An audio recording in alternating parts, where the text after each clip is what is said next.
Hi there, Kimberly Flanagan of Kimberly's Quilts.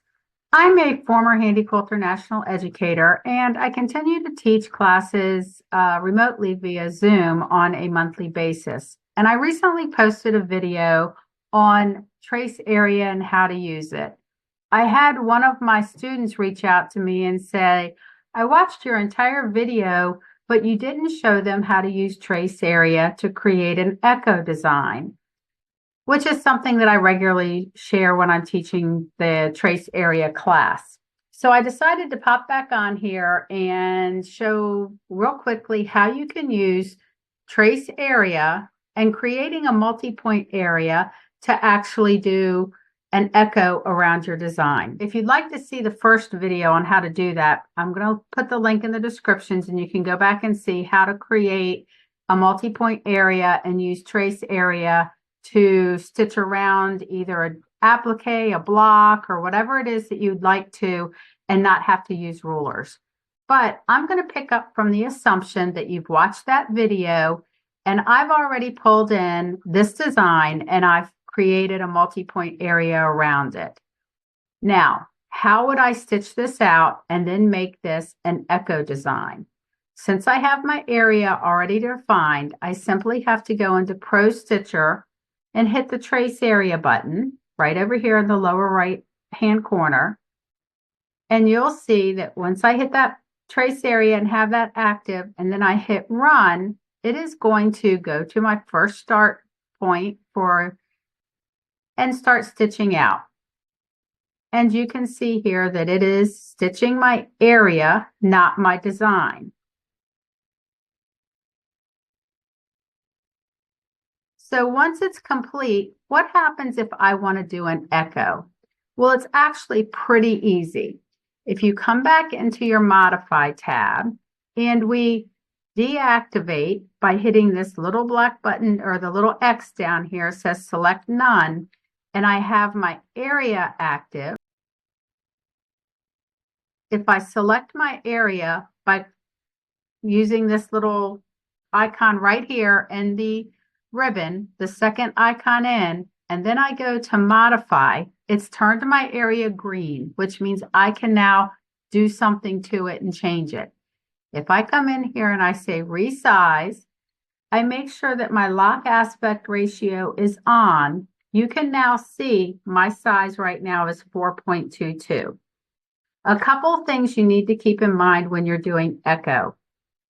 If your echo is less than 1/4 of an inch, you're probably going to just become, to the visual eye, a buildup of thread, and it's not really going to look like a crisp, clean echo. So I suggest that you make your echo no smaller than 1/4 of an inch apart. So I can come in here and I know that it's 4.22. I need to make it 1/4 inch larger. So that would be 4.47 because I'm going to add 0.25 to that. So I'll come in here and say clear, and then 4.47 and enter. And now you see the green line has become dotted, and that means I've changed it. If I want my echo to be more than 1/4 inch, I just add that diameter or that distance here in my size. The key to this is you have to have your lock aspect ratio on so that it grows in alignment in every direction. Otherwise, you're only going to be growing your area either by width or by height, and then it's no longer symmetrical how you've laid it out. Now I can go to the Pro Stitcher tab, and when I hit Trace Area, make my area, and I hit Run, you'll see that it's going to come over here, and it's now going to trace that area. And because I've not moved my design, moved my placement of anything, all I've done is created a larger area, it's now going to stitch that out. And now I've got my first echo. What happens if I want to have multiple echoes? I can come back here to the area tab, hit select. It's going to turn it green again, and I can come in and again modify and do this as many times as I want.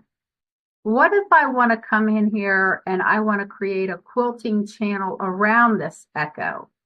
I would then come in here and make this channel as large. Maybe I want it to be an inch. So I would come in here and change this to 5.47, hit enter. You see it's grown by an inch in all directions. You can come back here to my area tab, deselect it, turn it pink. I can go to Pro Stitcher, trace area.